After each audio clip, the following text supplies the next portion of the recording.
Hello students, class 7, chapter 1 history. Here I am going to discuss about the emergence of the new social and political groups. यहाँ पर हम ये discuss करेंगे कि हिंदुस्तान में कौन कौन से सोशल और पॉलिटिकल ग्रुप्स रहे हैं, किनका इमर्जेंस हुआ.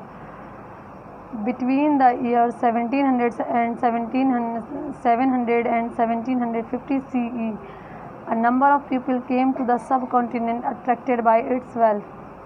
700 से 1750 CE के दरमियान बहुत सारे ऐसे लोग थे जो हिंदुस्तान की तरफ अट्रैक्ट हुए, हिंदुस्तान आए और यहाँ पर मौजूद जो ख़जाने थे उनको अपने साथ ले गए.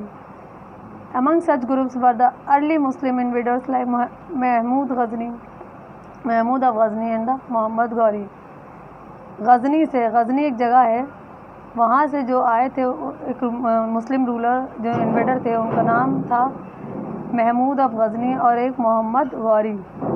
महमूद ऑफ गज़नी, मोहम्मद गौरी, ये वो मुस्लिम इन्वेडर्स थे जिन्होंने हिंदुस्तान पर हमला किया और हिंदुस्तान से बहुत सारा ख़जाना, बहुत सारी दौलत थी जो वो लूट कर अपने साथ ले गए. इंडियन रूलर पृथ्वीराज चौहान जो उस वक्त दिल्ली और अजमेर में हुकूमत कर रहे थे, जहाँ और दिल्ली और अजमेर में उस वक्त पृथ्वीराज चौहान की हुकूमत थी. जब पृथ्वीराज चौहान ने देखा कि महमूद ऑफ गज़नी या मोहम्मद गौरी हिंदुस्तान पर हमले कर रहे हैं और यहाँ से हिंदुस्तान के जो भी ख़जाने हैं, बेशकीमती चीज़ें हैं, वो अपने साथ लेकर जा रहे हैं, लूट रहे हैं, तो पृथ्वीराज चौहान और मोहम्मद गौरी के बीच में एक जंग होती है जिसमें पृथ्वीराज चौहान मोहम्मद गौरी को हरा देते हैं. फिर बाद में एक जंग और होती है मोहम्मद गौरी और पृथ्वीराज चौहान के बीच, जिसमें पृथ्वीराज चौहान मोहम्मद गौरी के हार जाते हैं.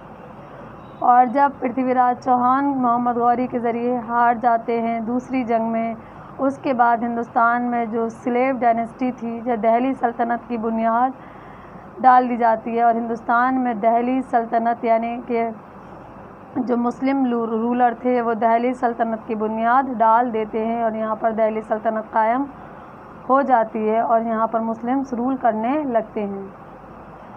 द दिल्ली सल्तनत was replaced by the Mughals who established the Mughal empire. Delhi सल्तनत का ख़ात्मा मुग़लों के आने के बाद हो जाता है, यानी कि जो दिल्ली सल्तनत थी वो रिप्लेस हो जाती है when the Mughal empire was established in India. We all know that the Babur was the first Mughal ruler who established the Mughal Empire in India in 1526. Babar वो पहले मुग़ल रूलर थे जिन्होंने हिंदुस्तान में मुग़ल एम्पायर की बुनियाद डाली 1526 में, और उसके बाद एक लंबे समय तक मुग़लों ने हिंदुस्तान पर राज किया. हम सब ये बात जानते हैं कि हर एम्पायर, हर डायनेस्टी दूसरी के बाद कुछ सालों के बाद रिप्लेस हो जाती है. जब कोई पावरफुल रूलर आ जाता है और जंग में वो जीत जाता है तो जो पुरानी सल्तनत होती है उसको रिप्लेस होना पड़ता है और जो नई सल्तनत होती है वो इस्टेब्लिश हो जाती है. जैसे अभी हमने ऊपर पढ़ा कि दिल्ली सल्तनत रिप्लेस्ड हो गई थी मुग़ल एम्पायर के बाद. While these people came from beyond the frontier of India, there were several other groups of new rulers who emerged with the border of India.